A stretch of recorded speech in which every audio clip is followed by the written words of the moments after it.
So వాళ్ళు తెలుసుకోవాల్సింది ఈరోజు విజన్ ఉంది, విస్తరాకులో కట్టుందని చెప్పుకునే ఈ చంద్రబాబు నాయుడు కనీసం 4 సార్లు ముఖ్యమంత్రి అయి కూడా ఒక్క మెడికల్ కాలేజీని కూడా కట్టలేకుండా జగన్మోహన్ రెడ్డి గారు కట్టి ఓపెన్ చేశారు. ఆల్మోస్ట్ 6, ఒకటి పూర్తయింది పులివెందల్లో, దాన్ని ఓపెన్ చేయొచ్చు. ఇంకా 10-15 నెలల్లో వాటికి కావాల్సిన ఫైనాన్స్ సపోర్ట్ చేసుంటే ఇప్పటికీ క్లాసులు ప్రారంభమై ఉంటాయి. కానీ ఎంత సిగ్గుచేట అంటే మంత్రులు మాట్లాడుతున్నారు. అసలు ఈ మంత్రులకి మెడికల్ కాలేజీలు ఎట్లా పర్మిషన్లు తెచ్చుకుంటారు, ఎలా స్టార్ట్ అవుతాయి, వాటి ప్రొసీజర్ ఏంటి అనేది వీళ్ళకి తెలుసా అని నేను అడుగుతున్నాను. ఎందుకంటే ఒక మెడికల్ కాలేజీ రావాలి అంటే ముందు ఆసుపత్రి నడపాలి, తర్వాత ఎన్ఎంసి వాళ్ళు వచ్చి దాన్ని పరిశీలించి ఓకే అనుకుంటే పర్మిషన్ ఇస్తారు. పర్మిషన్ వచ్చిన మొదటి ఏడాది అడ్మిషన్లు మొదలవుతాయి. ఆ మొదటి ఏడాదికి అవసరమైన మౌలిక వసతులు రెడీ చేస్తారు. రెండో ఏడాది కూడా అలాగే పరిశీలన చేస్తారు. ఆ తర్వాత రెండో ఏడాదికి అవసరమైన ఇన్ఫ్రాస్ట్రక్చర్ ని రెడీ చేస్తారు. 3, 4, 5 సంవత్సరాల వరకు కూడా ప్రతి ఏటా ఇలా పరిశీలన చేసే అన్ని రకాల సదుపాయాలు ఫ్యాకల్టీలు ఉన్నారా అని పరిశీలన ఉంటుంది. అంటే ఒక మెడికల్ కాలేజ్ పూర్తి స్థాయిలో నడవాలి అంటే దాదాపుగా 7 నుంచి 8 సంవత్సరాలు పడుతుంది. ఎందుకు ఇది చెప్తున్నానంటే మంగళగిరి ఎయిమ్స్ మెడికల్ కాలేజ్ కూడా మొదట విజయవాడలో ఉన్న సిద్ధార్థ కాలేజ్లో రెంట్కున్న బిల్డింగ్లోనే రెంట్కున్నారు. అది పూర్తి స్థాయిలో తయారు కావడానికి, పూర్తి స్థాయిలో క్లాసులు ఈరోజు నిర్వహించడానికి దాదాపుగా 9 సంవత్సరాలు పట్టింది. అంటే ఎలా మెడికల్ కాలేజ్ పర్మిషన్ వస్తాయి, వాటి మౌలిక సదుపాయాలు ఎవ్రీ ఇయర్ ఎలా మనం పెంచుకుంటూ పోవాలి, దాన్ని బట్టి ఏ విధంగా ఆ కాలేజీలు పూర్తి స్థాయి రన్నింగ్ లో వస్తాయన్న ఒక కామన్ నాలెడ్జ్ కూడా, జనరల్ నాలెడ్జ్ కూడా లేని వీళ్ళందరికీ మంత్రి పదవులు ఇచ్చారు.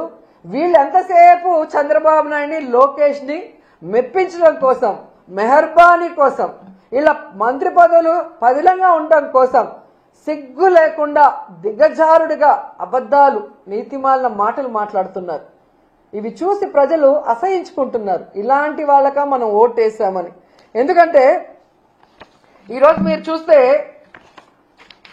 ఆల్రెడీ నిర్మాణంలో ఉన్న ఈ 10 మెడికల్ కాలేజీలని పూర్తి చేయలేక మంత్రులతో వీళ్ళు మాట్లాడిచ్చే మాటలను కూడా ప్రజలు గమనించారు. కాబట్టి ప్రజలు కూడా అసహించుకుంటున్నారు. ఈరోజు అనిత గాని, సవిత గాని, చంద్రబాబు నాయుడు గాని, పవన్ కళ్యాణ్ గాని, అచ్చెన్నాయుడు గాని ఎవరైనా కూడా వాళ్ళ కుటుంబంలో వాళ్ళు కూడా ఈరోజు డిస్కస్ చేసుకుంటుంటారు. ఏంట్రా వీళ్ళకేమన్నా మెంటలా?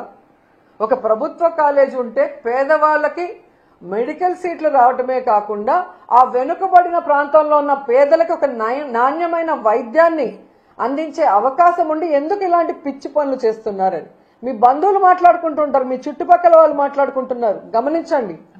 ఎందుకంటే కోవిడ్ వచ్చినప్పుడు ఈ చంద్రబాబు నాయుడు చేతగానితనం వల్ల ఈ రాష్ట్రంలో సరి అయిన వైద్య సదుపాయం లేకుండా ఎంతమంది ఇబ్బంది పడ్డారో మేమంతా కళ్ళారా చూసాం. ఎందుకంటే మేమంతా ఆంధ్రాలో ఉన్నాం. వాళ్ళ నియోజకవర్గాల్లో ఉండి పార్టీలు చూడకుండా, కులం చూడకుండా, మతం చూడకుండా ప్రజలకు సర్వీస్ చేసిన వాళ్ళం.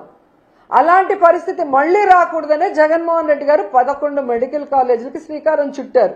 ఎందుకంటే వాటితో పాటు సూపర్ స్పెషాలిటీ హాస్పిటల్స్ ఉంటాయి కాబట్టి ఎలాంటి వైరస్ వచ్చినా ప్రజల్ని మనం కాపాడుకోవచ్చని ఒక అన్నలాగా, ఒక తండ్రిలాగా ఆయన పనిచేస్తే వాటిని పూర్తి చేయకుండా కక్ష సాధింపుగా 10 రూపాయలు కూడా వాటికి కేటాయించకుండా ఈరోజు వాటిని తమకు కావాల్సిన వాళ్ళకి అమ్మేసుకుంటూ మళ్లీ సిగ్గు లేకుండా మాట్లాడుతున్నారు. అసలు మొన్ననే ఒక రౌడీ షీటర్కి డబ్బులు తీసుకొని పెరోల్ ఇచ్చిందని చెప్పి ఏ విధంగా ఆవిడని అదే పార్టీ వాళ్ళు తిట్టారని మనం చూసాం. మొన్నటి వరకు సైలెంట్ గా ఉన్న ఆవిడ మళ్లీ స్టార్ట్ అయింది. జగన్మోహన్ రెడ్డి గారు బెంగళూరులో ఉండారు. జగన్మోహన్ రెడ్డి గారు అధికారంలో ఉన్న 5 సంవత్సరాలు విజయవాడలోనే కదా ఉన్నారు. ఏ రోజు హైదరాబాద్, బెంగళూరు పోలేదే. అప్పుడు చంద్రబాబు నాయుడు ఎక్కడున్నాడమ్మా, పవన్ కళ్యాణ్ ఎక్కడున్నాడమ్మా, లోకేష్ ఎక్కడున్నాడమ్మా?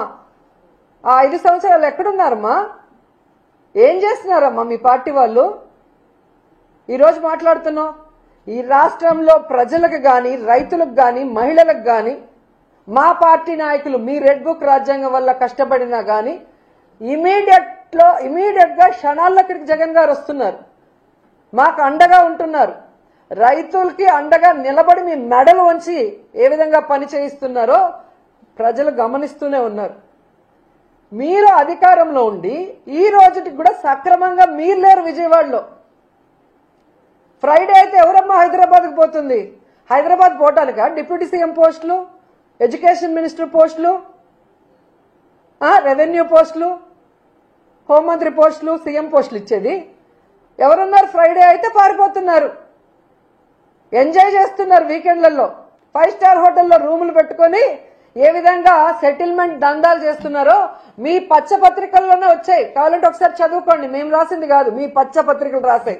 తెలుగుదేశం పార్టీ మంత్రులు ఏ విధంగా హైదరాబాద్ 5 స్టార్ హోటల్లో ప్రభుత్వ ధనాన్ని దుర్వినియోగం చేస్తూ, ఎంజాయ్ చేస్తూ, సెటిల్మెంట్లు ఎలా చేసుకొని సంపాదించుకుంటున్నారో మీ పచ్చపత్రికలు రాసాయి. చూసి సిగ్గుపడండి.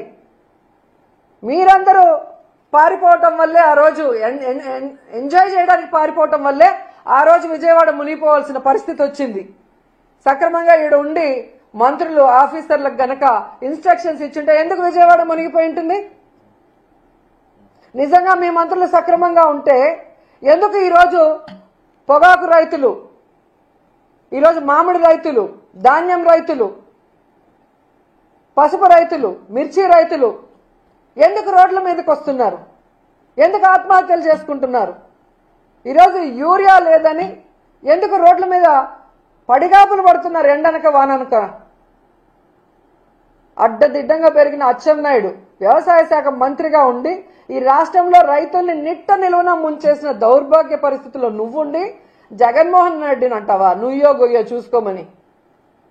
ఒక వ్యవసాయ మంత్రిగా ఉండి రైతులకి ఈరోజు మద్దతు ధర ఇవ్వలేకపోయినందుకు నువ్వు తీసుకోవాలి నుయ్యో గొయ్యో, జగన్ కాదు. ఒక వ్యవసాయ శాఖ మంత్రిగా ఉండి ఈరోజు కేంద్రం ఇచ్చిన లక్షల టన్నుల యూరియాని రైతులకి అందకుండా బ్లాక్ మార్కెట్ లో అమ్ముకొని మింగేస్తుంటే దాన్ని కంట్రోల్ చేయాల్సింది పోయి నువ్వు కూడా వాటా తీసుకున్నందుకు నుయ్యో గొయ్యో చూసుకోవాలి, జగన్మోహన్ రెడ్డి గారు కాదు.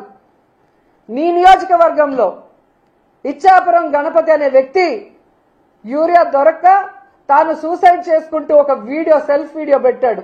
నీ దౌర్భాగ్యమైన మంత్రి వల్ల ఎలాంటి పరిస్థితి ఆ రైతుకు వచ్చిందో చెబుతూ, దానికి నుయ్యో గొయ్యో చూసుకోవాలి, జగన్మోహన్ రెడ్డి గారు కాదు. నీ శాఖలో ఉన్న అఫీషియల్స్ ఈరోజు రైతులకు సమాధానం చెప్పలేక, మీ దోపిడీని చూడలేక కలెక్టర్ ఆఫీస్ ముందర ధర్నా చేశారు. సిగ్గుచేటు. దానికి నుయ్యో గొయ్యో చూసుకోవాలి, జగన్మోహన్ రెడ్డి గారు కాదు. ఈరోజు మీ మీద నమ్మకంతో 164 సీట్ల పైగా మీకు ఇస్తే ప్రజలు ఆ నమ్మకాన్ని మీ అమ్మకం కోసం మీరు వాడుకుంటున్నారు. సిగ్గుపడాలి మీరు. ఇప్పటికైనా ఈ జీవోను రద్దు చేయాలి. ప్రైవేట్ వాళ్ళ చేతికి పీపీపీ ప్రైవేటీకరణకు మేము ఒప్పుకోము. ఎందుకంటే ప్రజలు ఎవ్వరు కూడా ఒప్పుకునే పరిస్థితి లేదు. ఇది ప్రభుత్వమే కట్టాలి. త్వరితగతంగా దానికి ఫండ్స్ కేటాయించి కట్టించాలని కూడా డిమాండ్ చేస్తున్నాం. లేకపోతే ప్రజలతో, విద్యార్థులతో, అలాగే స్వచ్ఛంద సంస్థలతో, అందరితో, మాతో కలిసి వచ్చే అందరితో కలిసి పోరాటం చేస్తాం. న్యాయ పోరాటం కూడా చేస్తాం. వదిలిపెట్టేది లేదు అని కూడా ఈ సందర్భంగా చెప్తున్నాం.